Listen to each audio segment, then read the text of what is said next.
The afternoon sun filtered through the sheer curtains of the Manhattan Grand Hotel, casting golden ribbons across Suite 2047's pristine white carpeting.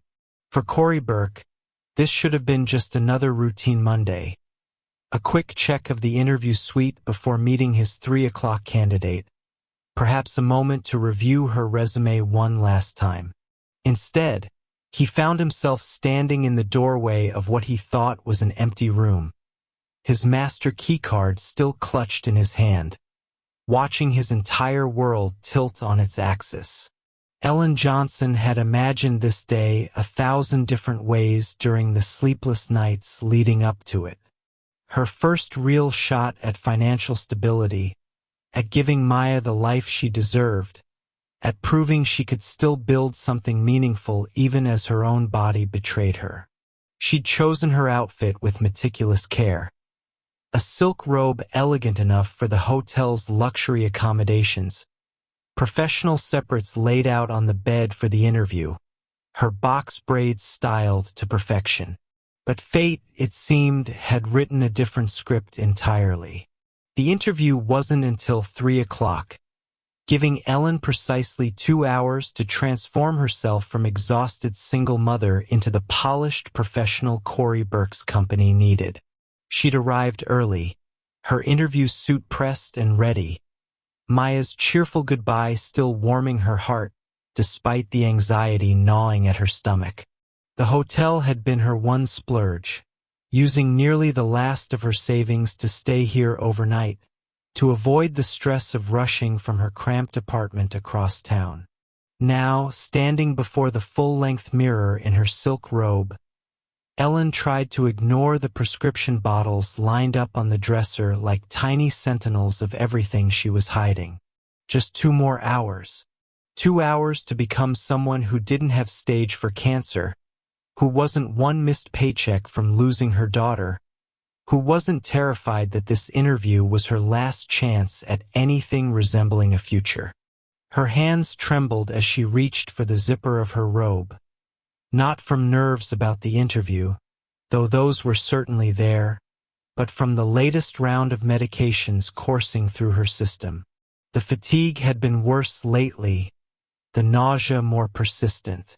She'd taken her pills early this morning, praying they'd give her enough energy to appear healthy and capable for the next few hours. Just long enough to convince Corey Burke she was worth hiring. Suite 2047 was exactly the kind of room Ellen had only seen in magazines. Floor-to-ceiling windows overlooking Manhattan, furniture that probably cost more than her monthly rent, a bathroom with marble countertops that gleamed under soft lighting. Maya had been enchanted when they'd checked in last night, spinning in circles with her arms outstretched, her colorful bow bobbing as she declared it was like a princess castle. That bow still sat on the nightstand now, a bright splash of innocence against the adult desperation of Ellen's situation. The mirror reflected a woman who looked almost like her old self, before the diagnosis, before Marcus's cruelty, before survival became her only ambition. Her skin still glowed despite everything. Her box braids still fell in that elegant cascade she'd perfected over years. If you didn't look too closely at the shadows under her eyes or the slight tremor in her hands, you might never know she was dying. Time fractured into crystalline shards when the door opened. Ellen's eyes flew to the mirror's reflection, her silk robe sliding from one shoulder, exposing the delicate curve of her collarbone. A man stood frozen in the doorway, tall, commanding, dressed in a navy suit so perfectly tailored it could only belong to someone who moved in worlds far above hers. Their gazes locked in the glass, and for one impossible heartbeat, neither breathed. She noticed absurdly specific details in that suspended moment. His eyes were the color of steel warmed by winter sunlight. His dark hair showed touches of distinguished silver at the temples, and his expression held something she couldn't name. Not just surprise, but a kind of recognition that made her skin prickle with awareness. "Oh my God!" Ellen's shriek shattered the silence as she spun around, clutching the robe closed with one hand while the other instinctively reached for something, anything, to defend her privacy. Her fingers found a heavy book on the dresser, Maya's bedtime story from last night. "Get out! Who are you? Get out!" The book flew through the air with surprising velocity. He dodged it with practiced ease, but the shock on his face suggested he wasn't accustomed to having literature hurled at his head. But instead of anger, instead of the aggressive masculinity she'd learned to fear from Marcus, something else crossed his features. His mouth quirked, actually quirked, into the ghost of a smile, transforming his sharp businessman's face into something dangerously handsome. "I'm so sorry," he began, his voice a deep baritone that seemed to resonate in her chest. "I had no idea. I thought the suite was empty. I have a master key for all the interview suites and—" "I don't care what keys you have," Ellen interrupted, her voice sharp with panic and something else. Something that felt dangerously like electric awareness. She grabbed a decorative vase from the side table, ready to throw again. "This is my room, and you need to leave right this second before you redecorate with hotel property." He hadn't moved from the doorway, though he did raise his hands in a gesture of surrender. That almost smile had become a full one now, crinkling the corners of his eyes in a way that would have been charming under absolutely any other circumstances. "Fair enough. Though I should mention that vase is probably worth more than—" The vase sailed past his ear, close enough that she saw him flinch. It shattered against the doorframe in an explosion of crystal and water, the roses that had been inside scattering across the carpet like drops of blood. For a moment, genuine surprise replaced his amusement. "You have excellent aim," he said slowly, and now there was respect in his voice alongside the lingering smile. "Do you often assault hotel guests? Or am I special?" "Hotel guests." Ellen's voice climbed an octave as the pieces began assembling themselves into a horrifying picture. The master key, the casual authority, the suit that probably cost what she made in a month, back when she'd made anything at all. "You're not. Oh God, you're not." Her eyes caught the nameplate she'd noticed on the lobby directory earlier, the one that listed the corporate offices on the hotel's top floors. Burke Enterprises occupied 3 entire levels. Burke, Cory Burke, the CEO who was supposed to interview her in— She glanced desperately at the clock. In exactly 97 minutes. The vase she'd just thrown at her potential employer's head. The blood drained from Ellen's face so fast she actually swayed. Her hand flew to her mouth, the robe momentarily forgotten as she reached out to steady herself against the dresser. The movement knocked over one of her prescription bottles, sending it rolling across the mahogany surface in the sudden, terrible silence. "No," she whispered, watching in horror as his gaze tracked the bottle's movement, taking in the child's hair bow beside it, the other medications she tried to hide, the trembling in her hands that had nothing to do with shock and everything to do with illness. "No, no, no. This can't be. I'm supposed to interview with you." "I.M. Ellen Johnson." The 3 o'clock. And oh God. I just threw a vase at your head. Something shifted in his expression, the amusement fading into something more complex. His eyes, those storm cloud eyes, moved from her face to the medications to the child's bow and back again, and Ellen watched him assembling her story from these scattered pieces of evidence. The single mother, the desperation, the secrets. Ellen Johnson, he repeated, and his voice had gone soft, almost gentle. The candidate with the impeccable resume and the unexplained 6-month gap in employment. She couldn't breathe. This was it. The job was gone. The apartment would follow. Then Maya. Everything she'd been fighting for. Destroyed because she'd thrown hotel property at a CEO's head. "I'm so sorry," she managed, the words tumbling out in a desperate rush. "I didn't know it was you. I thought someone was. I needed somewhere private to change, and the room was supposed to be mine, and I just. Please, I need this job. My daughter needs this job. I can't." Her voice cracked, and she hated herself for it. "Please don't let this ruin. I'm sorry. I'm so sorry." Corey Burke stood very still, studying her with an intensity that made Ellen's skin prickle. She expected anger, dismissal, perhaps even threats to have her removed from the hotel. What she didn't expect was for him to step fully into the room and gently close the door behind him. "Ms. Johnson," he said quietly, and there was something in his voice she couldn't identify, something that sounded almost like wonder. "I'm the one who should apologize. I invaded your privacy, frightened you, and apparently deserved everything you threw at me." That almost smile returned, softer now. "Your interview is in 90 minutes. I suggest you use that time to change into something that doesn't involve potentially weaponizing more hotel decor." He turned toward the door, then paused, his hand on the handle. When he looked back at her, Ellen felt the force of his gaze like a physical thing.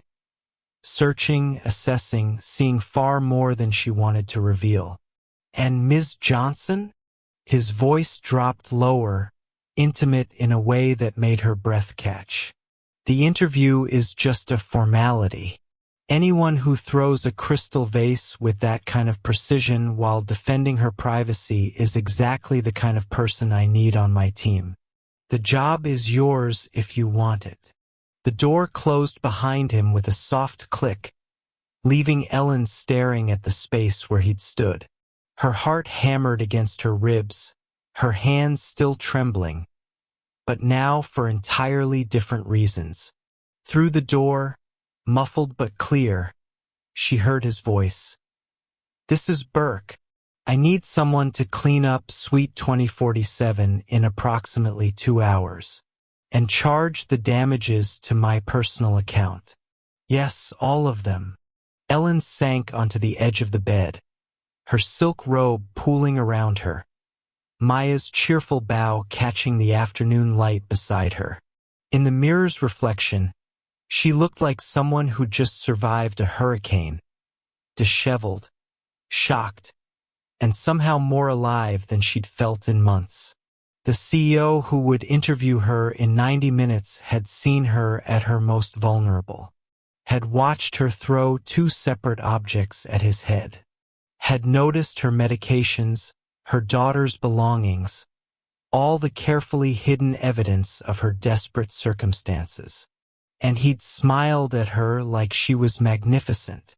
Ellen pressed her hands to her flushed cheeks, remembering the way his eyes had held hers in the mirror, that moment of electric recognition before the chaos began. She told herself it was mortification making her heart race. She told herself the heat in her chest was embarrassment, nothing more.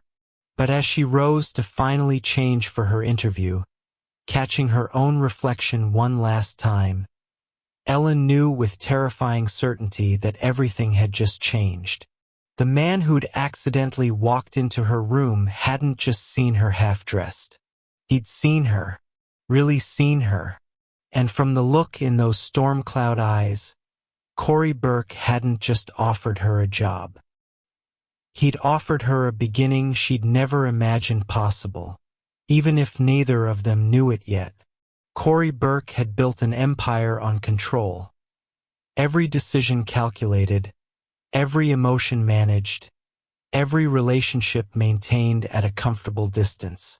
Yet standing outside Suite 2047 with his heart hammering against his ribs like a teenager's, he couldn't remember the last time anything had affected him this way. The image of her burned behind his eyelids. Luminous brown skin catching afternoon light, box braids cascading like silk, and those eyes, God, those eyes that had met his in the mirror with such fierce vulnerability it had stolen his breath.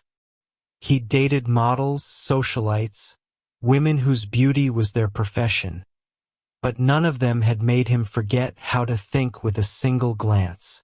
His phone buzzed. Marcus, his assistant, with the afternoon schedule. Ms. Johnson is confirmed for 3 o'clock. Conference Room B. Her portfolio just arrived. Impressive credentials. Corey stared at the message, his thumb hovering over the screen. Ellen Johnson. The woman who'd thrown a vase at his head with remarkable accuracy. The woman whose trembling hands and hidden medications told a story she clearly didn't want known. The woman whose daughter's cheerful bow sat beside prescriptions that suggested something was terribly wrong. The woman he couldn't stop thinking about. Inside the suite, Ellen forced herself to breathe. Her reflection stared back from the mirror. Professional blazer buttoned to conceal her racing heart. Makeup carefully applied to hide the shadow's exhaustion carved beneath her eyes. She looked capable, employed, healthy. All lies but necessary ones. The interview outfit Maya had helped her choose last week suddenly felt like armor she desperately needed but didn't quite fit. Her phone alarm chimed. Take afternoon meds. She silenced it with shaking fingers, swallowing the pills dry because her hands trembled too much to trust with a water glass. The nausea would pass. It always did. She just needed to hold herself together for 1 hour. One interview. One chance to save everything. The walk to conference room B felt like a death march. Something flickered across his face. Understanding, perhaps, or suspicion. His eyes dropped briefly to her hands, which she tucked under the table to hide their trembling. When he looked up again, his expression had softened into something that made her chest ache. The position is yours, Ms. Johnson. When can you start? Ellen is carefully maintained composure correct. Just like that? You're not. After what happened? After you defended yourself against an intruder? His mouth quirked into that dangerous almost smile. That only convinced me you're exactly who I need. Monday too soon. She should have felt relief. Instead, sitting across from Corey Burke with his penetrating gaze and his inexplicable kindness, Ellen felt the ground shifting beneath her feet. This job was supposed to solve her problems, not create new ones. It certainly wasn't supposed to make her feel this hyper-aware of a man's presence, this dangerously seen. Monday is perfect, she heard herself say, even as warning bells rang in the back of her mind. Professional boundaries. Keep your distance. Don't let him see how desperate you really are. But as Corey extended his hand again to seal their agreement, his fingers lingering a moment too long against hers, Ellen knew with terrifying certainty that boundaries and distance were already casualties of whatever had ignited between them in Suite 2047. Some collisions, she was learning, changed everything. Ellen's first day as Corey's executive assistant began with her hands trembling over his calendar, triple-checking every appointment because she couldn't afford a single mistake. The pay was better than anything she'd had before, enough to cover Maya's preschool and the mounting medical bills. But the proximity to Corey Ashford was its own kind of torture. He was everywhere, in meetings where his sharp intelligence made her pulse quicken, at his desk when she brought coffee, their fingers brushing during the exchange, in the elevator where the confined space filled with his cologne and something else, something electric that made her skin hum with awareness she couldn't afford to feel. "Stop looking at me like that," she wanted to tell him during their second week, when his gaze lingered a beat too long on her face. But acknowledging it would make it real, and Ellen needed this job more than she needed oxygen. The universe had other plans for her carefully maintained boundaries. "Ms. Hayes, there's been an incident at Little Sprouts preschool." The call came during a crucial board meeting. Ellen's blood turned to ice. "Maya." She was apologizing to Corey before she'd fully stood, her words tumbling over themselves, professional composure cracking. "Go," he said simply. "I'll handle the meeting." She found him in the hospital waiting room 2 hours later, having somehow tracked her there. Maya sat in his lap, showing him her bandaged knee with the solemnity of a war veteran, and Corey listened like her scraped knee was the most important thing in the world. Ellen's heart did something dangerous in her chest. "You didn't have to come," she said, even as Maya reached for her. "I know." His eyes held something warm and terrifying. "I wanted to." After that, the walls between them began developing cracks. Late nights working on the Meridian acquisition, their desks pushed together, debating strategy until Ellen forgot she was supposed to be just his assistant. His hand on her back, steadying her during a company event. Conversations about art and childhood and dreams deferred that revealed depths she tried not to see. The office noticed. Whispers followed her through the halls. Speculation about how exactly she'd secured such a coveted position, what she might be doing to keep it. Ellen held her head high and worked twice as hard, determined to prove she'd earned her place. But her body was betraying her. The room tilted without warning during a client presentation. One moment Ellen was distributing materials, the next the floor was rushing up to meet her. Strong arms caught her before impact, and she opened her eyes to find Corey's face above hers, pale with concern. "You're burning up. When's the last time you ate?" "I'm fine," she insisted, trying to pull away. "I just need." "You need a doctor." His voice was iron. "I need you to let me do my job." Their first real fight happened in his office, door closed, voices rising. Him demanding she take care of herself. Her insisting he had no right to interfere. Both of them standing too close, breathing hard, the air between them crackling with more than anger. She won. She always won these battles, even when she was losing the war.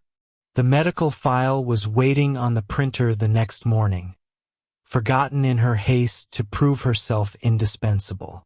Corey found it before she did. Ellen knew the moment he read it.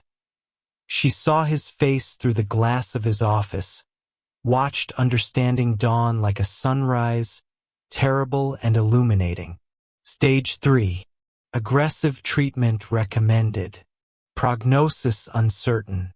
Their eyes met across the bullpen, and Ellen saw her carefully constructed world begin to crumble.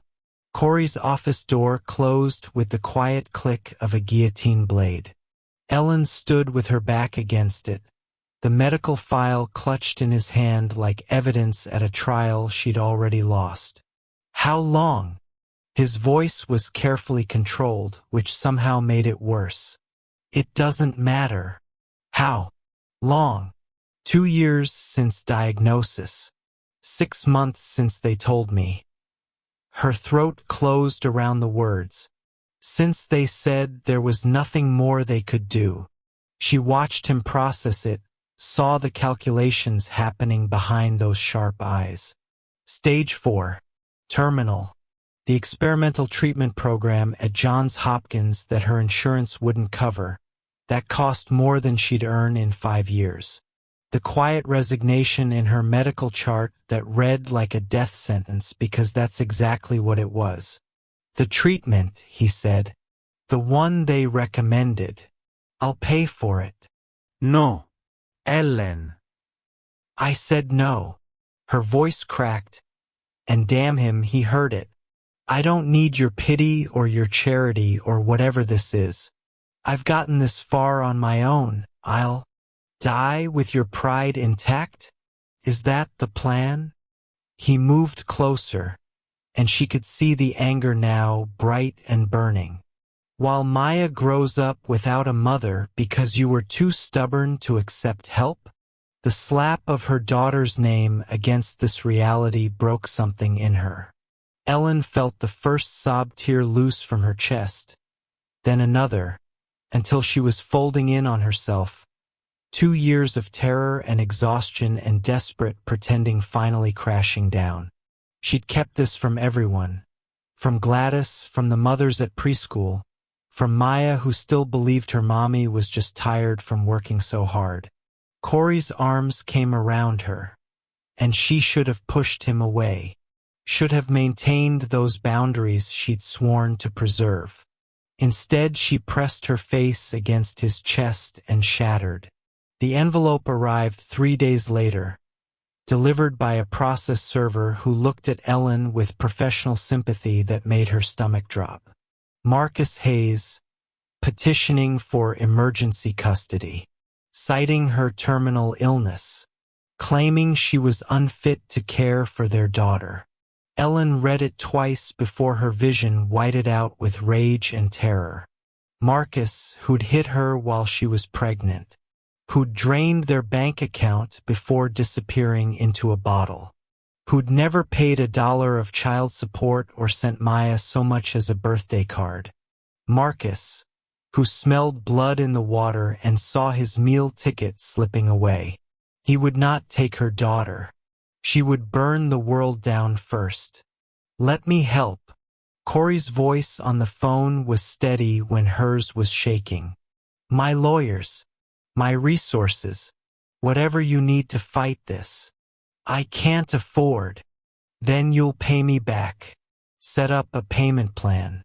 Whatever makes you feel like this is a loan and not charity.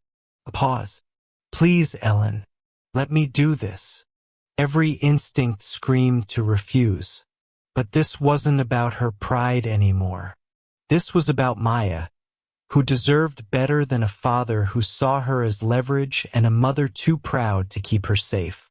Strict boundaries, she said finally, her voice hoarse. This is a business arrangement. I'm paying back every penny. Whatever you need. And the office can never know about any of it. The illness, the custody fight, all of it. Agreed. She should have known then that some agreements were made to be broken, that some boundaries, once crossed, could never be restored, that accepting Corey Ashford's help was like opening a door she'd never be able to close again. But Maya's face swam in her vision, and Ellen would have made a deal with the devil himself to keep her daughter safe. This was close enough. The penthouse felt like a museum where Ellen was afraid to touch anything. Maya had no such reservations, racing through rooms larger than their entire apartment, squealing at the floor-to-ceiling windows that turned the city into a glittering toy box far below. Guest wing is through here, Corey said, carrying their pathetic collection of suitcases like they weighed nothing. 2 bedrooms, private bath. Your own space. Propriety. They were still pretending this was proper, this arrangement where she lived in his home and let him pay for treatments that cost more per session than she'd made in a year. Ellen's pride sat in her throat like broken glass. But Maya was spinning in circles in a bedroom bigger than any little girl's dreams, and that made the swallowing easier. Dr. Reeves at Johns Hopkins was brisk and brilliant and didn't promise miracles. The treatment protocol was aggressive, chemotherapy cocktails with names Ellen couldn't pronounce, targeted radiation, clinical trials that might buy her years or might buy her months. She signed consent forms with shaking hands while Corey sat beside her, reading every word like he could protect her from the fine print. He learned fast she'd give him that, how to handle the bags for the infusion pump she wore home, which foods she could stomach and which made her retch, when to push and when to leave her alone in the bathroom, forehead pressed against cool tile, wondering if dying with dignity was even possible. Maya didn't understand why Mommy was tired all the time, why her hair was falling out, why some days Ellen couldn't get out of bed. But she understood that Corey made chocolate chip pancakes on Saturday mornings, helped with her letter tracing, read The Paper Bag Princess with all the voices. "Is Corey going to be my daddy?" Maya asked one night, tucked into sheets that probably cost more than Ellen's car. Ellen's heart cracked clean through. "Sweetie, Corey is... he's helping us right now. But that's different from... I like him better than my real daddy. My real daddy was mean to you." 4 years old and already carrying memories Ellen had tried to shield her from. Ellen pulled Maya close, breathing in her baby shampoo smell, memorizing it against the day when she might not be here to tuck her in. Corey was waiting in the kitchen when Ellen finally emerged, eyes red. He'd learned to read her silences, knew when she needed space and when she needed something to hold on to that wasn't grief. "She asked about you," Ellen said. "If you're going to be her father." Something shifted in his expression. "What did you tell her?" "The truth. That you're helping us. That this is temporary." "Is it?" He moved closer and Ellen's breath caught. Temporary? She should have stepped back. Should have maintained those boundaries they'd agreed on. But his hand came up to cup her jaw, thumb brushing her cheekbone with devastating gentleness, and Ellen was so tired of being strong. The kiss was soft and searching, tasting like the future she couldn't let herself want. Ellen kissed him back for one perfect, terrible moment before reality crashed down. She pulled away, hand over her mouth, eyes wide with something between longing and horror. "I can't." Corey, I am dying. "I can't let you. Let Maya. You're not dead yet." The words should have been cruel. Instead they sounded like a promise. The custody hearing was a bloodbath. Corey's lawyers eviscerating Marcus's claims with surgical precision. Medical records, character witnesses, financial documentation proving Ellen's stability versus Marcus's DUIs and evictions. The judge awarded Ellen full custody without even a scheduled revisit, and Marcus slunk out looking smaller than Ellen remembered. Corey's hand found hers in the hallway after, squeezed once. She squeezed back, gratitude and terror and something dangerously close to love tangling in her chest until she couldn't tell them apart. She was depending on him. Maya was depending on him. And Ellen was running out of time to figure out what that meant. The treatment turned Ellen into a stranger in her own skin. Hair gone first, then 20 pounds she couldn't afford to lose, then the color in her cheeks until she looked like something carved from chalk. She learned the geography of hospital bathrooms, the particular indignity of vomiting while someone you're falling in love with holds back the scarf covering your bare scalp. Corey never flinched. Not when she retched bile into a basin at 3 in the morning. Not during the 8-hour infusions where he sat beside her reading medical journals, searching for hope in clinical trial data. Not when she screamed at him to leave, to stop witnessing her humiliation, to save himself while he still could.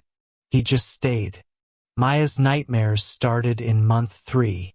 Ellen would hear her daughter crying and try to rise, but Corey was already there, scooping Maya up, murmuring reassurances that Mommy was sick but getting better, that he was right here, that everything would be okay. Lies maybe, but Maya believed them because Corey said them like truth.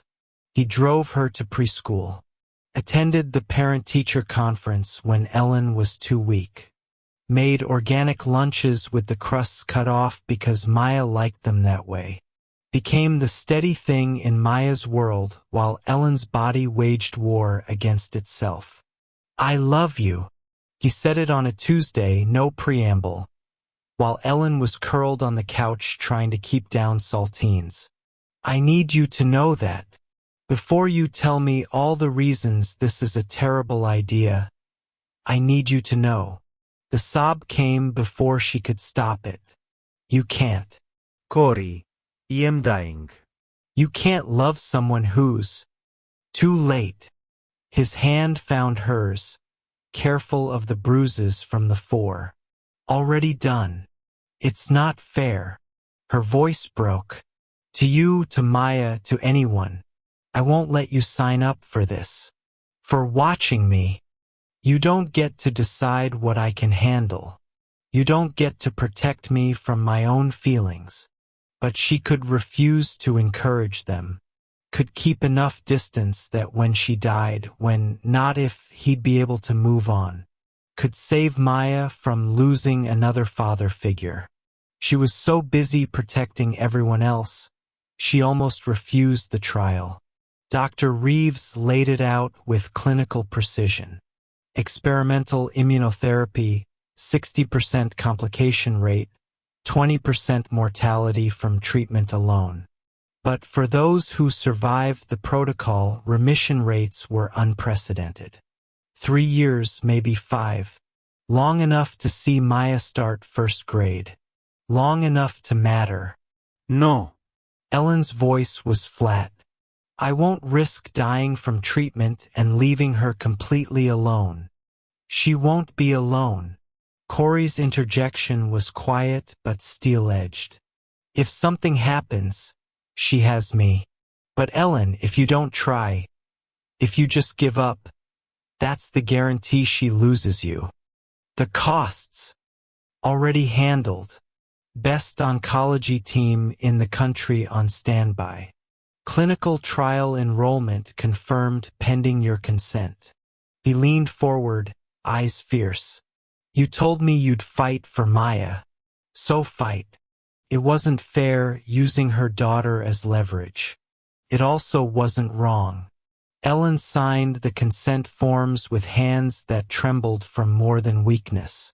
The treatment would start in 2 weeks, Dr. Reeves said. She should get her affairs in order just in case. Write letters for Maya. Make arrangements. Plan for the possibility that fighting might be what killed her. That night, Corey found her writing at the kitchen table. A letter that started, "My darling Maya, if you're reading this." He didn't ask what it said. Just pulled up a chair beside her and stayed while she covered page after page with all the things she needed her daughter to know. That she was loved. That she was worthy. That her mother had fought like hell to stay. And maybe, Ellen's pen hesitated over the paper, that Corey Ashford was a good man who would take care of her if the worst happened. She didn't write that last part, but she thought it. And when Corey's hand covered hers, warm and steady and alive, Ellen let herself hope that maybe she wouldn't have to. The experimental treatment hit Ellen's system like a freight train with the brakes cut.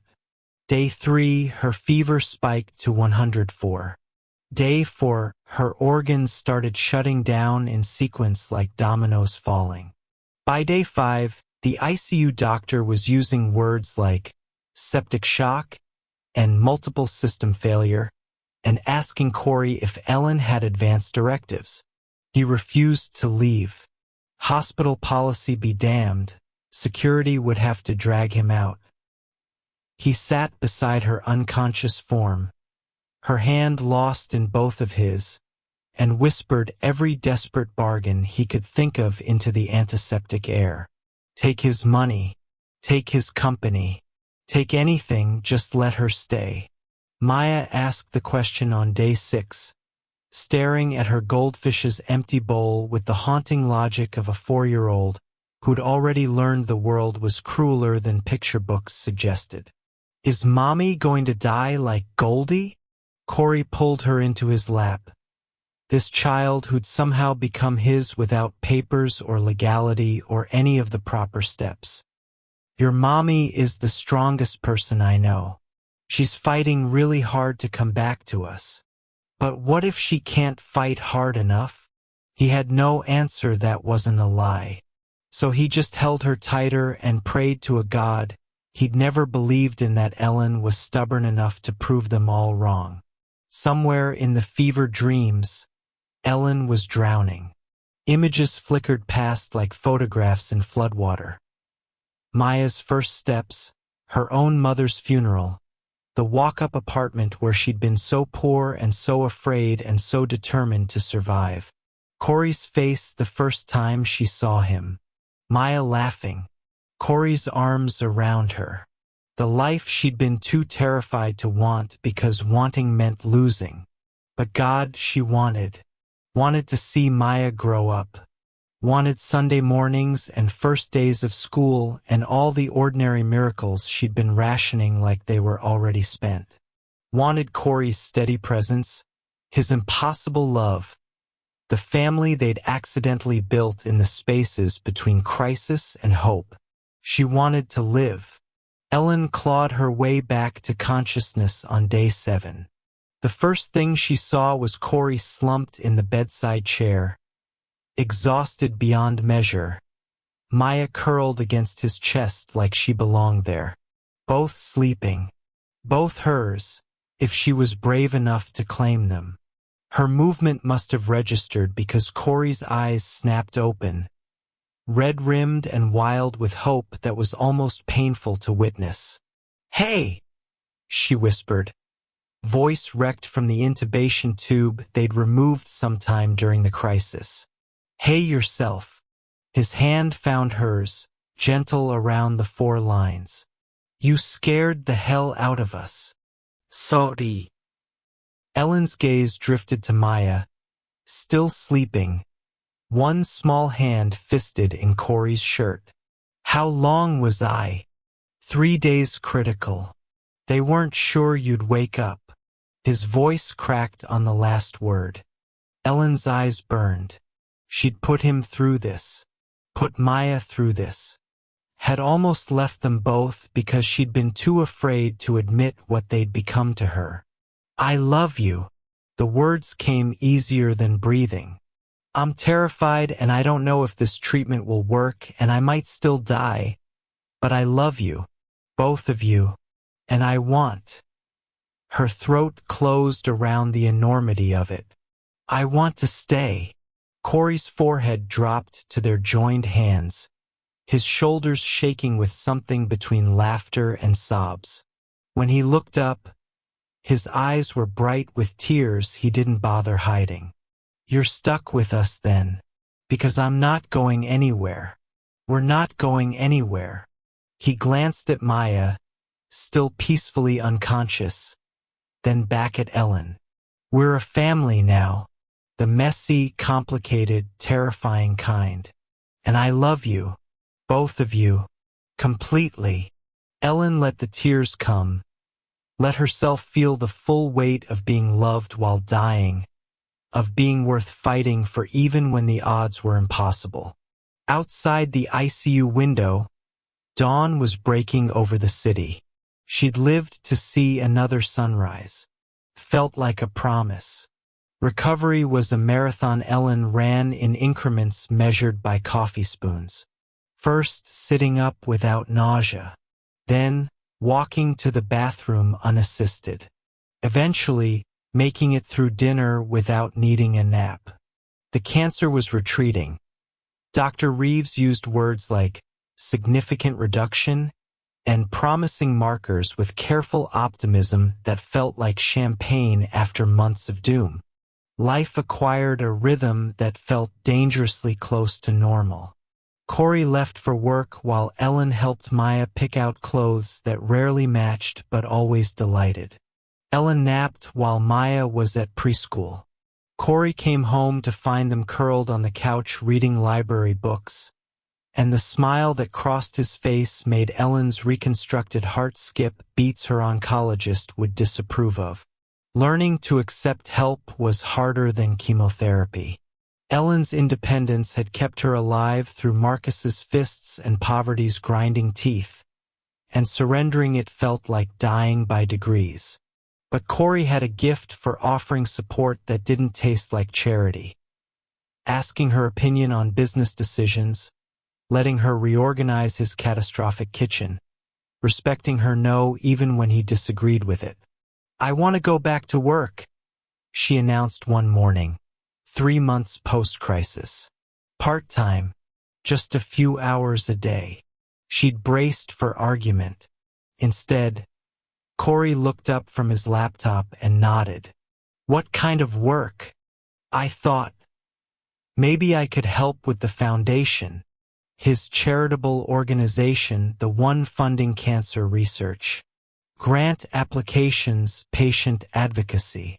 Use what I've learned for something." That's perfect. No platitudes about taking it easy. No subtle suggestions that she didn't need to work. Just respect for her need to contribute, to matter beyond her illness. "When do you want to start?" Maya's nightmares stopped sometime in month 4. She slept through the night now, secure in a world where Mommy's hair was growing back in soft curls, and Corey read bedtime stories with improvisable voices. She'd started calling him Corey Daddy, a linguistic compromise that made Ellen's throat tight every time. The businessman who'd once worked 80-hour weeks now left promptly at 5. Who'd never wanted children was teaching a 4-year-old to ride a bike in Central Park. Who dated socialites and actresses looked at Ellen, scarred, bald, still 20 pounds too thin, like she was the most beautiful thing he'd ever seen. Their first real kiss happened on a Tuesday evening. Maya was asleep. Ellen was reading on the couch. Corey sat beside her, close enough that she could feel his warmth, and when she looked up their eyes caught and held. The kiss was slow and searching, tasting like the future instead of farewell. "Is this real?" Ellen whispered against his mouth. "Or are we just trauma-bonded? Crisis making us think we're something we're not?" Corey pulled back enough to meet her eyes. "I fell in love with you before the crisis. Remember? When you were healthy and fierce and wouldn't let me help you. That was months ago. Feels like years." His hand cupped her face, thumb brushing the new fuzz of hair growing back. "And I'll love you years from now, when you're healthy and fierce and still won't let me help you with anything." Ellen kissed him again, deeper this time, letting herself believe it, that this wasn't just trauma's aftermath but something built to last, that she could have this love and family and ordinary happiness, even after everything that had tried to destroy her. Later, curled against his chest in the dark, Ellen let herself imagine a future. Maya's first day of kindergarten, holidays, growing old, all the mundane miracles she'd stopped letting herself want. "What are you thinking?" Corey's voice rumbled under her ear. "That I'm terrified this is too good to be true. Then we'll be terrified together." His arms tightened around her. "I'm not going anywhere, Ellen. You're stuck with me." For the first time in years, being stuck sounded exactly like freedom. 9 months after the ICU, Ellen stood in Dr. Reeves's office and heard the word she'd stopped believing in: remission. Complete remission. The scans were clear. Her markers were normal. She was, against all odds and statistics, going to live. She cried in the parking garage for 20 minutes before driving home to tell them. Life acquired the shape of permanence. Ellen took a position directing patient advocacy for the Ashford Foundation, work that mattered and paid her enough to start a college fund for Maya. Maya started kindergarten with Corey walking her to the bus stop each morning, his hand swallowing hers, both of them waving until Ellen disappeared from view. She called him Daddy now without the Corey prefix, like he'd always been hers. But Ellen felt herself building walls even as her body healed. Old habits, maybe. The part of her that had survived Marcus and poverty and cancer by never depending on anyone suddenly couldn't shake the question. Did Corey stay because he loved her, or because he'd invested too much to leave? Was she his partner or his project? He noticed, of course. Corey noticed everything about her. The way she deflected compliments, her hesitation before accepting his touches, the space she maintained between them even as they shared a bed. "I need you to trust me," he said one evening, handing her a key card. "Tomorrow night, 7 o'clock. The Manhattan Grand Hotel logo embossed in gold. Ellen's stomach dropped. "Corey, what? Trust me." Suite 2047 looked nothing like Ellen remembered. Candles everywhere, casting soft light across surfaces draped in white roses. The same room where she'd walked in on him naked, where her humiliation had been so complete she'd wanted the earth to swallow her whole.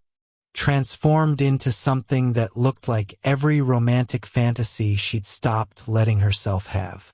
Corey stood by the window in a suit that probably cost more than her first car, watching her with an expression that made her heart forget its careful rhythm. "Why here?" Ellen's voice came out smaller than intended. "Of all places, why bring me back here?" "Because this is where it started." He moved closer, not touching but close enough that she could feel the heat of him. "Where I first really saw you. Not the professional mask or the brave face you show the world. Just you. Fierce and embarrassed and so determined to maintain your dignity even when everything was falling apart. I walked in on you naked. It was mortifying. It was fate." His hand came up to cup her jaw, the gesture achingly familiar now. "The universe giving me exactly what I didn't know I needed and was too stupid to recognize." Ellen's breath caught. Corey. "Let me start over. Properly this time." He stepped back, and she felt the loss of him like cold water. No crisis. No illness. No medical emergencies or custody battles or treatment protocols. Just you and me, figuring out if this thing between us is real when there's nothing forcing us together. We live together. We're raising Maya together. How is that starting over? Because I never courted you, never took you on a proper first date, never earned your trust without cancer and fear and desperation muddying everything. His eyes held hers, intense and vulnerable in equal measure. "You're healthy now, Ellen. Strong enough to walk away if this isn't what you want. So I'm asking, let me prove this is real. Let me show you I chose you, not the crisis, not the obligation. You." The walls Ellen had built trembled, hairline cracks spreading through foundations she'd thought unshakable. "What if you realize you only wanted me because I needed saving? What if without that we're just... Then we'll find out together." He pulled a small box from his pocket, but instead of opening it, he set it on the table between them. "I'm not asking you to marry me. Not yet. I'm asking you to let me take you to dinner, to bring you flowers, To learn what you like besides survival and your daughter's happiness. Ellen stared at the box, at Corey, at the suite that had witnessed her humiliation and was now offering her redemption. She'd spent so long being strong alone that accepting love felt like the greatest vulnerability. But she'd survived worse than being loved. And Corey was looking at her like she hung the moon, cancer scars and all. "Okay," she whispered. "Take me to dinner." His smile could have lit the city. "Tomorrow night. I'll pick you up at 7. We live together.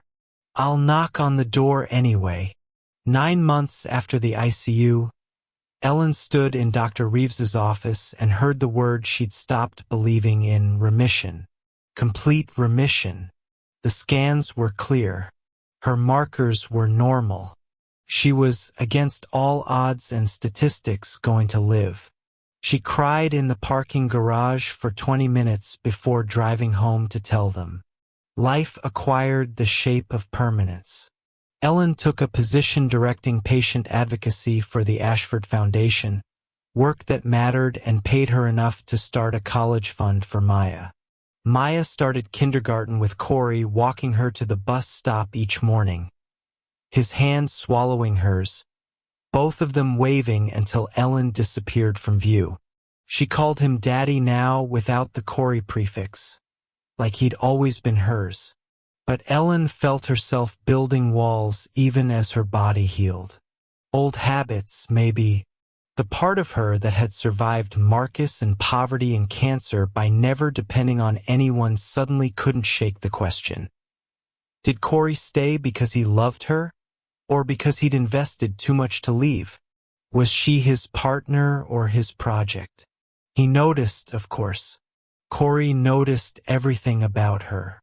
The way she deflected compliments, her hesitation before accepting his touches, the space she maintained between them even as they shared a bed.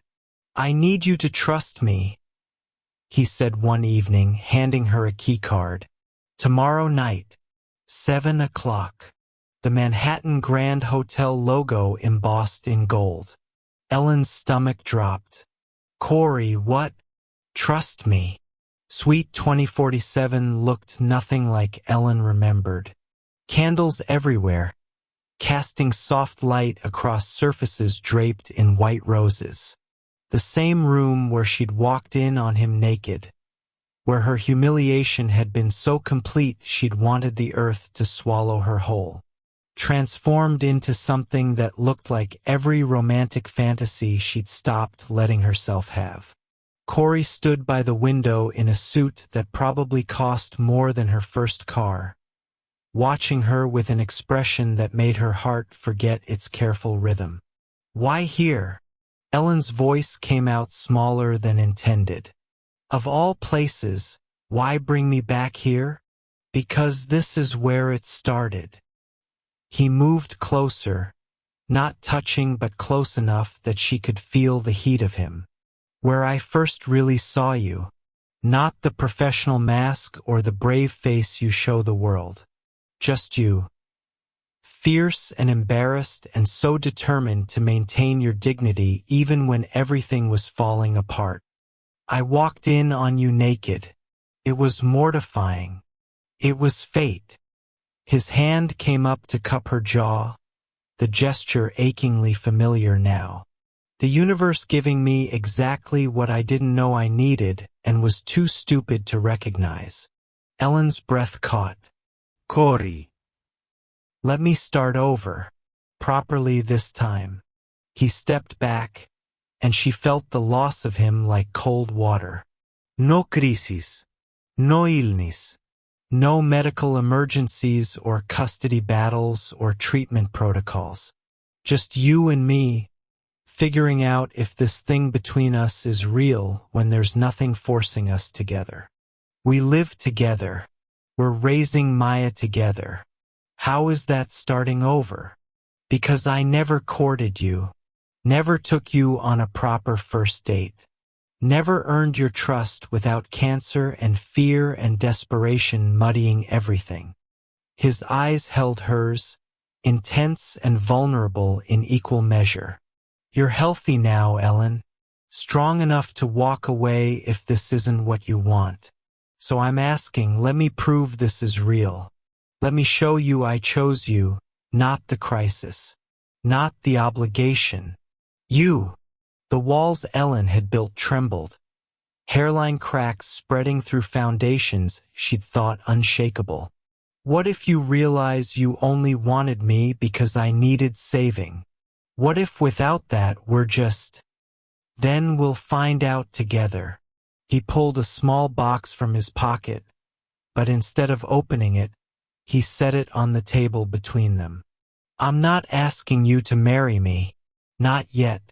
I'm asking you to let me take you to dinner, to bring you flowers, to learn what you like besides survival and your daughter's happiness. Ellen stared at the box, at Corey, at the suite that had witnessed her humiliation and was now offering her redemption. She'd spent so long being strong alone that accepting love felt like the greatest vulnerability. But she'd survived worse than being loved. And Corey was looking at her like she hung the moon, cancer scars and all. Okay, she whispered. Take me to dinner. His smile could have lit the city. Tomorrow night.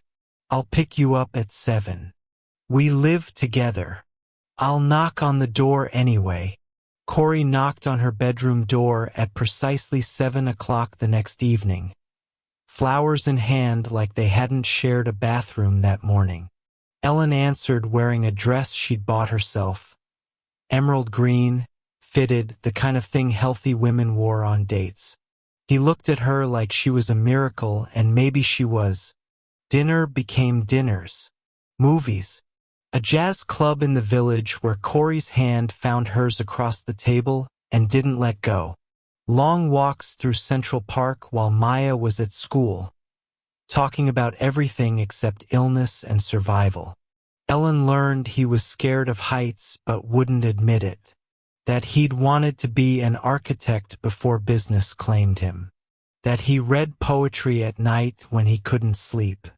He learned she loved thunderstorms and terrible reality TV, that she'd wanted to be a teacher before Maya came early and poverty made dreams negotiable, that she still woke sometimes afraid it was all temporary, that she'd open her eyes to find herself back in that walk-up apartment, dying and alone. I'm here, he'd whisper on those nights, pulling her close. You're here. We're real. They took Maya to the Bronx Zoo, where she insisted on seeing every animal twice, and Corey carried her on his shoulders when her legs gave out. To the Natural History Museum, where Maya declared she would be a paleontologist who studied big dead lizards. To the park on Sunday mornings for pancakes from the vendor Corey had probably never noticed before Ellen. Ordinary moments that felt extraordinary because Ellen was alive to have them. 6 months after that night in Suite 2047, Corey handed her another keycard. Ellen's heart recognized the pattern before her brain caught up. Again. But she was smiling and he knew it. The suite looked different this time. Simpler. Just them and the space where everything had started, come full circle to where it might begin again. Corey took her hands, and Ellen saw his were shaking slightly. This man who commanded boardrooms and brokered million-dollar deals was nervous, asking her a question they both knew the answer to. I had a whole speech planned, he started. Something eloquent about fate and second chances and walking in on the love of my life in the worst possible way. That's pretty good so far. Ellen. His thumbs traced circles on her wrists, over the pulse points that proved she was alive and staying that way. Thank you for fighting, for letting me love you when you thought you had nothing to offer, for giving me a family I never knew I wanted and now can't imagine living without. He dropped to one knee, pulling out a ring that caught the light. a deep green emerald surrounded by diamonds, strong and beautiful and utterly unique. Marry me, not because you need me, but because you choose me. Choose us. Ellen's vision blurred with tears that were joy instead of grief for once. Yes, God, yes. The ring slid on perfect, like it had been waiting for her finger as long as she'd been waiting for this life. Corey stood and kissed her, and Ellen kissed back with everything she had. All the fear and fight and ferocious love she'd been too afraid to give him until now. They told Maya over pancakes the next morning. She took one look at Ellen's ring and screamed loud enough to wake the entire building. I knew it. I knew Daddy would marry Mommy. I'm gonna be a flower girl and wear a princess dress and… Can we get a puppy now? Absolutely not, Ellen and Corey said in unison, then looked at each other and laughed because they were going to be those parents, the united front kind, the forever kind. Maya was already planning the wedding, completely unconcerned with adult concepts like reasonable timelines and budget constraints.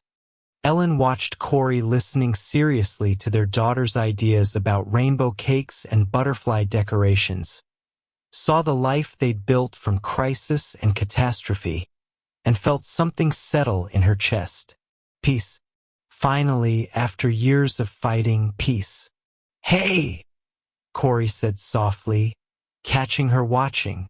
You okay? Ellen smiled. This man who'd seen her at her absolute worst and loved her anyway. This child who'd given her reason to survive. This life she'd clawed back from death's door. Yeah, she said. I really am.